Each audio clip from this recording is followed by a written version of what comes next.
अथ माङ्गलिकश्लोकः। ॐ सुमुखश्चैकदन्तश्च कपिलो गजकर्णकः लम्बोदरश्च विकटो विघ्ननाशो विनायकः धूम्रकेतुर्गणाध्यक्षो भालचन्द्रो गजाननः। द्वादशैतानि नामानि यः पठेत् शृणुयादपि विद्यारम्भे विवाहे च प्रवेशे निर्गमे तथा सङ्ग्रामे सङ्कटे चैव विघ्नस्तस्य न जायते। शुक्लाम्बरधरं देवं शशिवर्णं चतुर्भुजं प्रसन्नवदनं ध्यायेत् सर्वविघ्नोपशान्तये। अभीप्सितार्थसिद्ध्यर्थं पूजितो यः सुरासुरैः सर्वविघ्नहरस्तस्मै गणाधिपतये नमः। सर्वमङ्गलमाङ्गल्ये शिवे सर्वार्थसाधिके शरण्ये त्र्यम्बके गौरी नारायणि नमोऽस्तुते। सर्वदा सर्वकार्येषु नास्ति तेषाममङ्गलं येषां हृदयस्थो भगवान् मङ्गलायतनं हरेः। तदेव लग्नं सुदिनं तदेव तारावलं चन्द्रवलं तदेव विद्यावलं दैवबलं तदेव लक्ष्मीपते ते ह्रियुगं स्मरामि। लाभस्तेषां जयस्तेषां कुतस्तेषां पराजयः येषामिन्दीवरश्यामो हृदयस्थो जनार्दनः। यत्र योगेश्वरः कृष्णो यत्र पार्थो धनुर्धरः तत्र श्रीर्विजयो भूतिर्ध्रुवा नीतिर्मतिर्मम। अनन्याश्चिन्तयन्तो मां ये जनाः पर्युपासते तेषां नित्याभियुक्तानां योगक्षेमं वहाम्यहम्। अस्मृतेः सकलकल्याणं भाजनं यत्र जायते पुरुषं तमजं नित्यं व्रजामि शरणं हरिं। सर्वेष्वारम्भकार्येषु त्रयस्त्रिभुवनेश्वराः देवादिशन्तु नः सिद्धिं ब्रह्मेशान् जनार्दनाः। विषवे संमाधवं धुण्डिं दण्डपाणिं च भैरवं वन्दे काशीं गुहां गङ्गा भवानीं मणिकर्णिकां। वक्रतुण्डमहाकाय सूर्यकोटिसमप्रभ निर्विघ्नं कुरु मे देव सर्वकार्येषु सर्वदा। ॐ सुमुखश्चैकदन्तश्च कपिलो गजकर्णकः लम्बोदरश्च विकटो विघ्ननाशो विनायकः धूम्रकेतुर्गणाध्यक्षो भालचन्द्रो गजाननः। द्वादशैतानि नामानि यः पठेत् शृणुयादपि विद्यारम्भे विवाहे च प्रवेशे निर्गमे तथा सङ्ग्रामे सङ्कटे चैव विघ्नस्तस्य न जायते। शुक्लाम्बरधरं देवं शशिवर्णं चतुर्भुजं प्रसन्नवदनं ध्यायेत् सर्वविघ्नोपशान्तये। अभीप्सितार्थसिद्ध्यर्थं पूजितो यः सुरासुरैः सर्वविघ्नहरस्तस्मै गणाधिपतये नमः। सर्वमङ्गलमाङ्गल्ये शिवे सर्वार्थसाधिके शरण्ये त्र्यम्बके गौरी नारायणि नमोऽस्तुते। सर्वदा सर्वकार्येषु नास्ति तेषाममङ्गलं येषां हृदयस्थो भगवान् मङ्गलायतनं हरेः। तदेव लग्नं सुदिनं तदेव तारावलं चन्द्रवलं तदेव विद्यावलं दैवबलं तदेव लक्ष्मीपते ते ह्रियुगं स्मरामि। लाभस्तेषां जयस्तेषां कुतस्तेषां पराजयः येषामिन्दीवरश्यामो हृदयस्थो जनार्दनः। यत्र योगेश्वरः कृष्णो यत्र पार्थो धनुर्धरः तत्र श्रीर्विजयो भूतिर्ध्रुवा नीतिर्मतिर्मम। अनन्याश्चिन्तयन्तो मां ये जनाः पर्युपासते तेषां नित्याभियुक्तानां योगक्षेमं वहाम्यहम्। अस्मृतेः सकलकल्याणं भाजनं यत्र जायते पुरुषं तमजं नित्यं व्रजामि शरणं हरिं। सर्वेष्वारम्भकार्येषु त्रयस्त्रिभुवनेश्वराः देवादिशन्तु नः सिद्धिं ब्रह्मेशान् जनार्दनाः। विषवे संमाधवं धुण्डिं दण्डपाणिं च भैरवं वन्दे काशीं गुहां गङ्गा भवानीं मणिकर्णिकां। वक्रतुण्डमहाकाय सूर्यकोटिसमप्रभ निर्विघ्नं कुरु मे देव सर्वकार्येषु सर्वदा। ॐ सुमुखश्चैकदन्तश्च कपिलो गजकर्णकः लम्बोदरश्च विकटो विघ्ननाशो विनायकः धूम्रकेतुर्गणाध्यक्षो भालचन्द्रो गजाननः। द्वादशैतानि नामानि यः पठेत् शृणुयादपि विद्यारम्भे विवाहे च प्रवेशे निर्गमे तथा सङ्ग्रामे सङ्कटे चैव विघ्नस्तस्य न जायते शुक्लाम्बरधरं देवं शशिवर्णं चतुर्भुजं प्रसन्नवदनं ध्यायेत् सर्वविघ्नोपशान्तये अभीप्सितार्थसिद्ध्यर्थं पूजितो यः सुरासुरैः सर्वविघ्नहरस्तस्मै गणाधिपतये नमः। सर्वमङ्गलमाङ्गल्ये शिवे सर्वार्थसाधिके शरण्ये त्र्यम्बके गौरी नारायणि नमोऽस्तुते। सर्वदा सर्वकार्येषु नास्ति तेषाममङ्गलं येषां हृदयस्थो भगवान् मङ्गलायतनं हरिः तदेव लग्नं सुदिनं तदेव तारावलं चन्द्रबलं तदेव विद्याबलं दैवबलं तदेव लक्ष्मीपते ते ह्रियुगं स्मरामि। लाभस्तेषां जयस्तेषां कुतस्तेषां पराजयः येषामिन्दीवरश्यामो हृदयस्थो जनार्दनः। यत्र योगेश्वरः कृष्णो यत्र पार्थो धनुर्धरः तत्र श्रीर्विजयो भूतिर्ध्रुवा नीतिर्मतिर्मम। अनन्याश्चिन्तयन्तो मां ये जनाः पर्युपासते तेषां नित्याभियुक्तानां योगक्षेमं वहाम्यहम्। अस्मृतेः सकलकल्याणं भाजनं यत्र जायते पुरुषं तमजं नित्यं व्रजामि शरणं हरिं। सर्वेष्वारम्भकार्येषु त्रयस्त्रिभुवनेश्वराः देवादिशन्तु नः सिद्धिं ब्रह्मेशान् जनार्दनाः। विषवेशं माधवं धुण्डिं दण्डपाणिं च भैरवं वन्दे काशीं गुहां गङ्गा भवानीं मणिकर्णिकां। वक्रतुण्डमहाकाय सूर्यकोटिसमप्रभ निर्विघ्नं कुरु मे देव सर्वकार्येषु सर्वदा। ॐ सुमुखश्चैकदन्तश्च कपिलो गजकर्णकः लम्बोदरश्च विकटो विघ्ननाशो विनायकः धूम्रकेतुर्गणाध्यक्षो भालचन्द्रो गजाननः। द्वादशैतानि नामानि यः पठेत् शृणुयादपि विद्यारम्भे विवाहे च प्रवेशे निर्गमे तथा सङ्ग्रामे सङ्कटे चैव विघ्नस्तस्य न जायते शुक्लाम्बरधरं देवं शशिवर्णं चतुर्भुजं प्रसन्नवदनं ध्यायेत् सर्वविघ्नोपशान्तये अभीप्सितार्थसिद्ध्यर्थं पूजितो यः सुरासुरैः सर्वविघ्नहरस्तस्मै गणाधिपतये नमः। सर्वमङ्गलमाङ्गल्ये शिवे सर्वार्थसाधिके शरण्ये त्र्यम्बके गौरी नारायणि नमोऽस्तुते। सर्वदा सर्वकार्येषु नास्ति तेषाममङ्गलं येषां हृदयस्थो भगवान् मङ्गलायतनं हरिः तदेव लग्नं सुदिनं तदेव ताराबलं चन्द्रबलं तदेव विद्याबलं दैवबलं तदेव लक्ष्मीपते ते ह्रियुगं स्मरामि। लाभस्तेषां जयस्तेषां कुतस्तेषां पराजयः येषामिन्दीवरश्यामो हृदयस्थो जनार्दनः।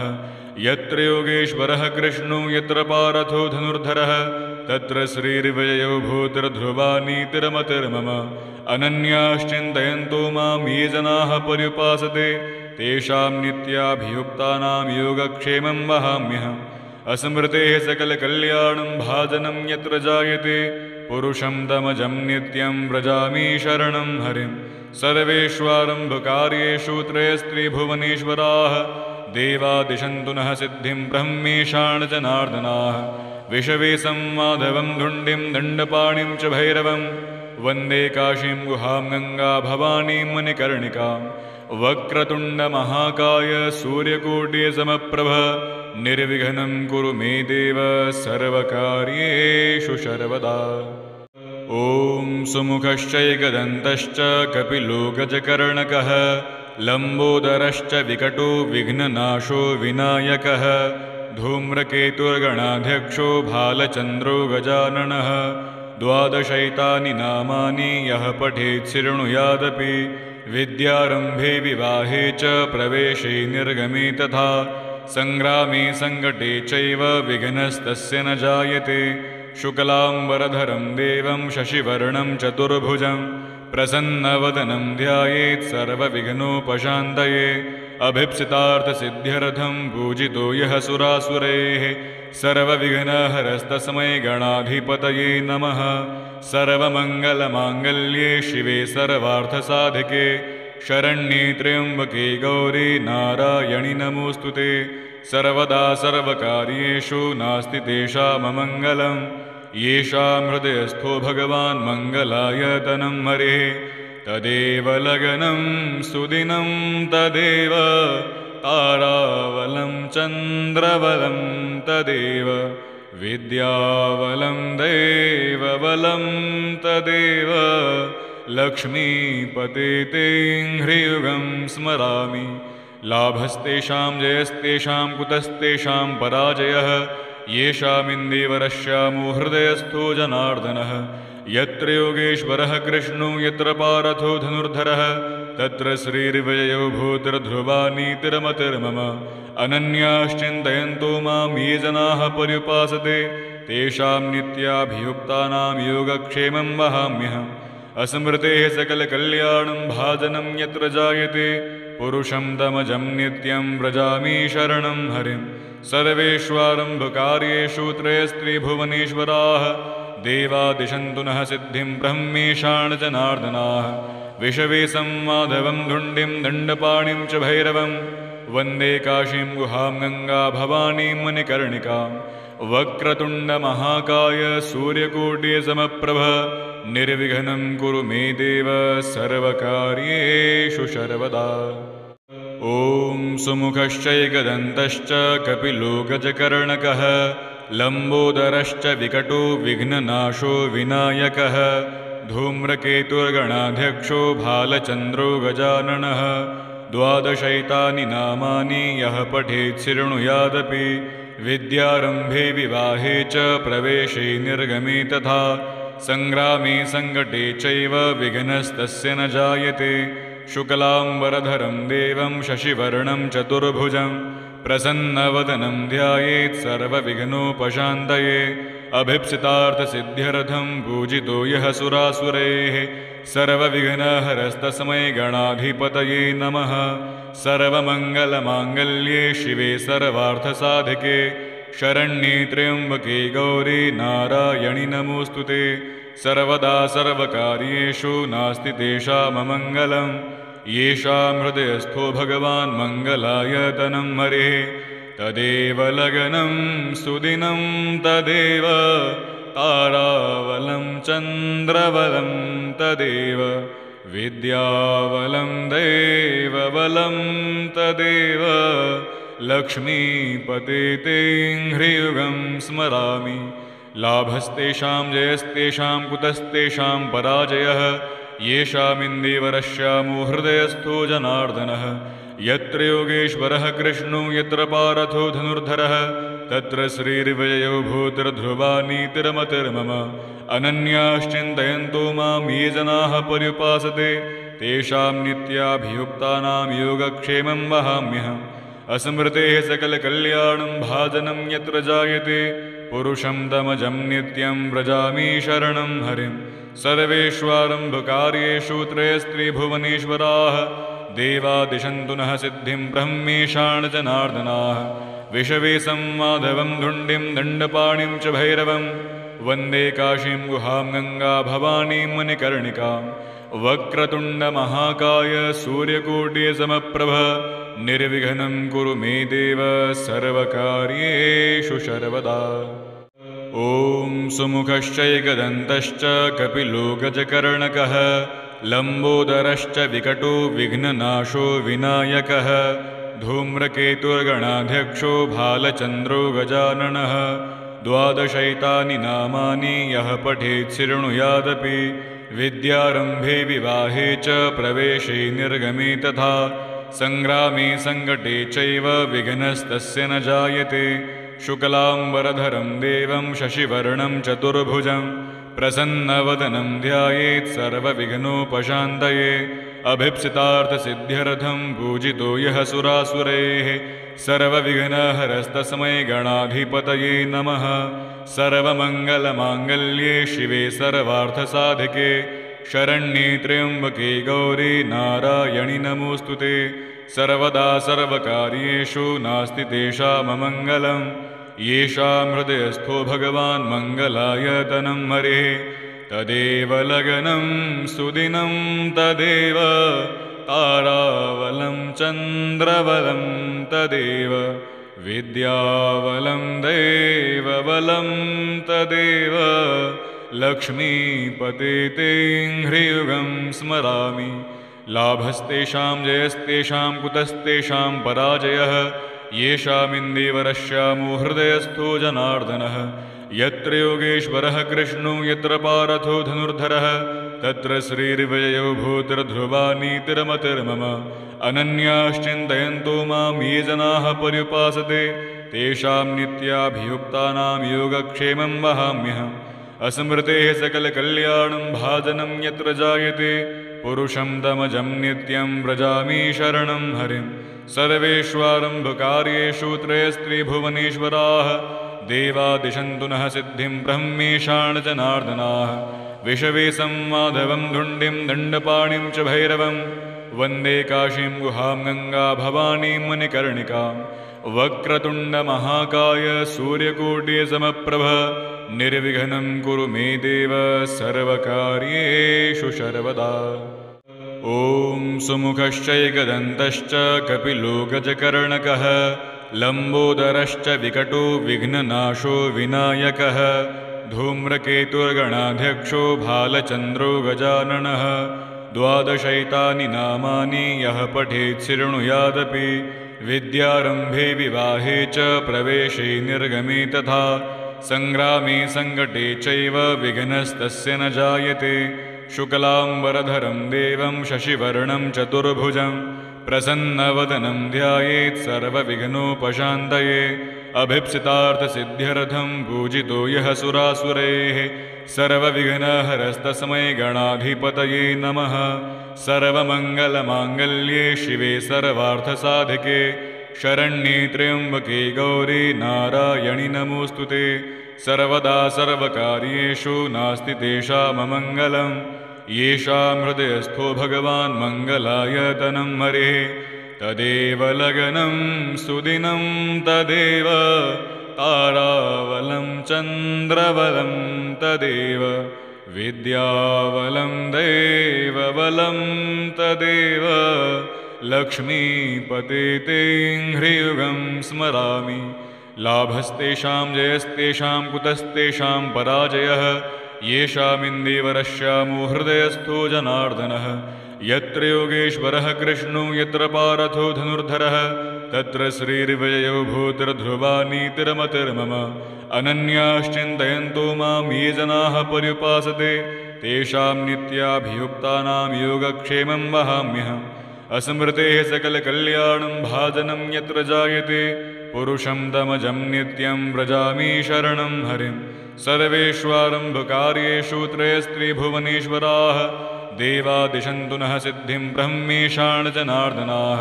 विषवेशं माधवं धुण्डिं दण्डपाणिं च भैरवं वन्दे काशीं गुहां गङ्गा भवानीं मणिकर्णिकां। वक्रतुण्डमहाकाय सूर्यकोटिसमप्रभ निर्विघ्नं कुरु मे देव सर्वकार्येषु सर्वदा। ॐ सुमुखश्चैकदन्तश्च कपिलो गजकर्णकः लम्बोदरश्च विकटो विघ्ननाशो विनायकः धूम्रकेतुर्गणाध्यक्षो भालचन्द्रो गजाननः। द्वादशैतानि नामानि यः पठेत् शृणुयादपि विद्यारम्भे विवाहे च प्रवेशे निर्गमे तथा सङ्ग्रामे सङ्कटे चैव विघ्नस्तस्य न जायते। शुक्लाम्बरधरं देवं शशिवर्णं चतुर्भुजं प्रसन्नवदनं ध्यायेत् सर्वविघ्नोपशान्तये। अभीप्सितार्थसिद्ध्यर्थं पूजितो यः सुरासुरैः सर्वविघ्नहरस्तस्मै गणाधिपतये नमः। सर्वमङ्गलमाङ्गल्ये शिवे सर्वार्थसाधिके शरण्ये त्र्यम्बके गौरी नारायणि नमोऽस्तुते। सर्वदा सर्वकार्येषु नास्ति तेषाममङ्गलं। येषां हृदयस्थो भगवान् मङ्गलायतनं हरेः। तदेव लग्नं सुदिनं तदेव तारावलं चन्द्रवलं तदेव विद्यावलं देवबलं तदेव लक्ष्मीपते ते ह्रियुगं स्मरामि लाभस्तेषां जयस्तेषां कुतस्तेषां पराजयः येषामिन्दीवरश्यामो हृदयस्थो जनार्दनः यत्र योगेश्वरः कृष्णो यत्र पार्थो धनुर्धरः तत्र श्रीर्विजयो भूतिर्ध्रुवा नीतिर्मतिर्मम अनन्याश्चिन्तयन्तो मां ये जनाः पर्युपासते तेषां नित्याभियुक्तानां योगक्षेमं वहाम्यहम् अस्मृतेः सकलकल्याणं भाजनं यत्र जायते पुरुषं तमजं नित्यं व्रजामि शरणं हरिं सर्वेष्वारम्भकार्येषु त्रयस्त्रिभुवनेश्वराः देवादिशन्तु नः सिद्धिं ब्रह्मेशान् जनार्दनाः विषवेशं माधवं धुण्डिं दण्डपाणिं च भैरवं वन्दे काशीं गुहां गङ्गा भवानीं मणिकर्णिकां वक्रतुण्डमहाकाय सूर्यकोटिसमप्रभ निर्विघ्नं कुरु मे देव सर्वकार्येषु सर्वदा। ॐ सुमुखश्चैकदन्तश्च कपिलो गजकर्णकः लम्बोदरश्च विकटो विघ्ननाशो विनायकः धूम्रकेतुर्गणाध्यक्षो भालचन्द्रो गजाननः द्वादशैतानि नामानि यः पठेत् शृणुयादपि विद्यारम्भे विवाहे च प्रवेशे निर्गमे तथा सङ्ग्रामे सङ्कटे चैव विघ्नस्तस्य न जायते शुक्लाम्बरधरं देवं शशिवर्णं चतुर्भुजं प्रसन्नवदनं ध्यायेत् सर्वविघ्नोपशान्तये अभीप्सितार्थसिद्ध्यर्थं पूजितो यः सुरासुरैः सर्वविघ्नहरस्तस्मै गणाधिपतये नमः।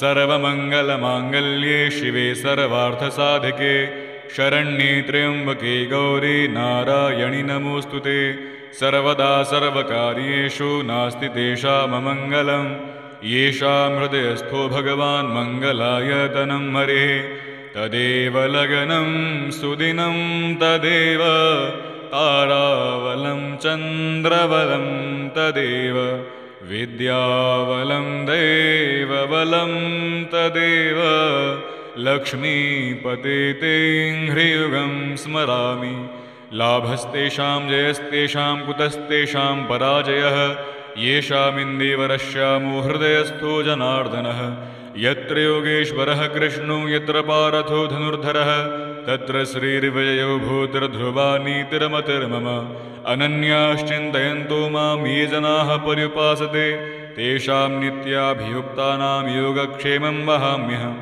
अस्मृतेः सकलकल्याणं भाजनं यत्र जायते पुरुषं तमजं नित्यं व्रजामि शरणं हरिं सर्वेष्वारम्भकार्येषु त्रयस्त्रिभुवनेश्वराः देवादिशन्तु नः सिद्धिं ब्रह्मेशान् जनार्दनाः विषवेशं माधवं धुण्डिं दण्डपाणिं च भैरवं वन्दे काशीं गुहां गङ्गा भवानीं मणिकर्णिकां वक्रतुण्डमहाकाय सूर्यकोटिसमप्रभ निर्विघ्नं कुरु मे देव सर्वकार्येषु सर्वदा।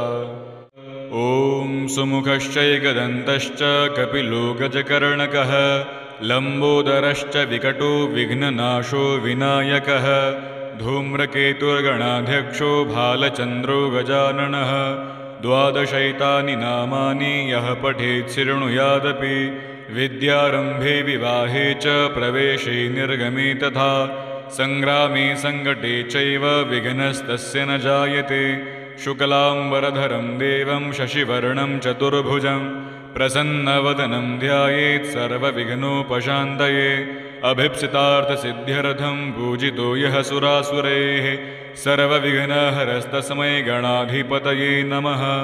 सर्वमङ्गलमाङ्गल्ये शिवे सर्वार्थसाधिके शरण्ये त्र्यम्बके गौरी नारायणि नमोऽस्तुते सर्वदा सर्वकार्येषु नास्ति तेषाममङ्गलम् येषां हृदयस्थो भगवान् मङ्गलायतनं हरिः तदेव लग्नं सुदिनं तदेव तारावलं चन्द्रवलं तदेव विद्यावलं देवबलं तदेव लक्ष्मीपते ते ह्रियुगं स्मरामि लाभस्तेषां जयस्तेषां कुतस्तेषां पराजयः येषामिन्दीवरश्यामो हृदयस्थो जनार्दनः यत्र योगेश्वरः कृष्णो यत्र पार्थो धनुर्धरः तत्र श्रीर्विजयो भूतिर्ध्रुवा नीतिर्मतिर्मम अनन्याश्चिन्तयन्तो मां ये जनाः पर्युपासते तेषां नित्याभियुक्तानां योगक्षेमं वहाम्यहम्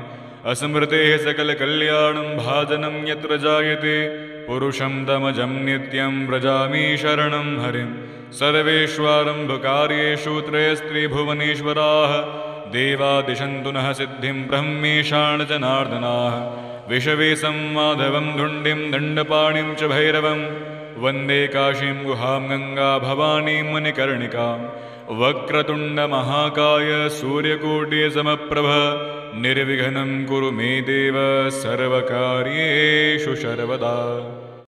ॐ सुमुखश्चैकदन्तश्च कपिलो गजकर्णकः लम्बोदरश्च विकटो विघ्ननाशो विनायकः धूम्रकेतुर्गणाध्यक्षो भालचन्द्रो गजाननः द्वादशैतानि नामानि यः पठेत् शृणुयादपि विद्यारम्भे विवाहे च प्रवेशे निर्गमे तथा सङ्ग्रामे सङ्कटे चैव विघ्नस्तस्य न जायते शुक्लाम्बरधरं देवं शशिवर्णं चतुर्भुजं प्रसन्नवदनं ध्यायेत् सर्वविघ्नोपशान्तये अभीप्सितार्थसिद्ध्यर्थं पूजितो यः सुरासुरैः सर्वविघ्नहरस्तस्मै गणाधिपतये नमः सर्वमङ्गलमाङ्गल्ये शिवे सर्वार्थसाधिके शरण्ये त्र्यम्बके गौरी नारायणि नमोऽस्तुते सर्वदा सर्वकार्येषु नास्ति तेषाममङ्गलम् येषां हृदयस्थो भगवान् मङ्गलायतनं हरेः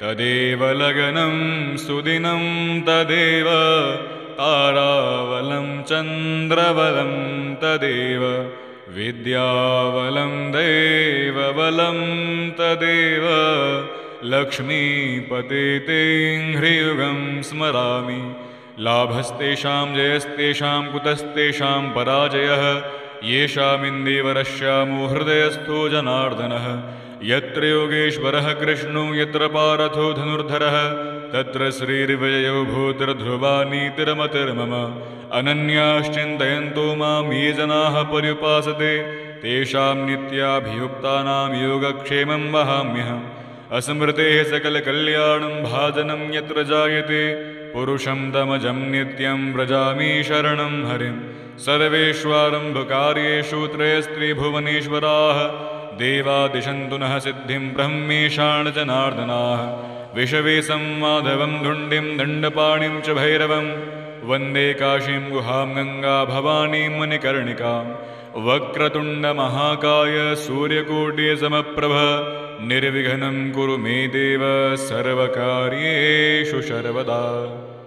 ॐ सुमुखश्चैकदन्तश्च कपिलो गजकर्णकः लम्बोदरश्च विकटो विघ्ननाशो विनायकः धूम्रकेतुर्गणाध्यक्षो भालचन्द्रो गजाननः द्वादशैतानि नामानि यः पठेत् शृणुयादपि विद्यारम्भे विवाहे च प्रवेशे निर्गमे तथा सङ्ग्रामे सङ्कटे चैव विघ्नस्तस्य न जायते शुक्लाम्बरधरं देवं शशिवर्णं चतुर्भुजं प्रसन्नवदनं ध्यायेत् सर्वविघ्नोपशान्तये अभीप्सितार्थसिद्ध्यर्थं पूजितो यः सुरासुरैः सर्वविघ्नहरस्तस्मै गणाधिपतये नमः सर्वमङ्गलमाङ्गल्ये शिवे सर्वार्थसाधिके शरण्ये त्र्यम्बके गौरी नारायणि नमोऽस्तुते सर्वदा सर्वकार्येषु नास्ति तेषाममङ्गलम् येषां हृदयस्थो भगवान् मङ्गलायतनं हरेः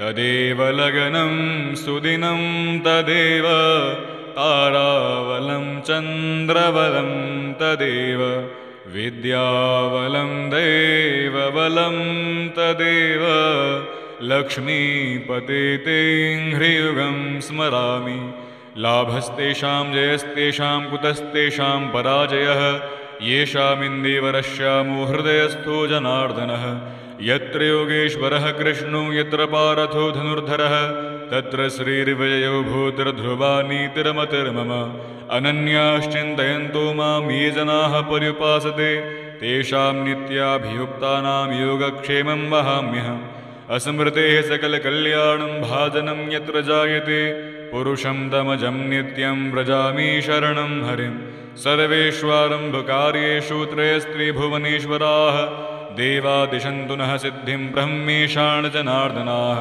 विषवे संमाधवं धुण्डिं दण्डपाणिं च भैरवं वन्दे काशीं गुहां गङ्गा भवानीं मणिकर्णिकां वक्रतुण्डमहाकाय सूर्यकोटिसमप्रभ निर्विघ्नं कुरु मे देव सर्वकार्येषु सर्वदा।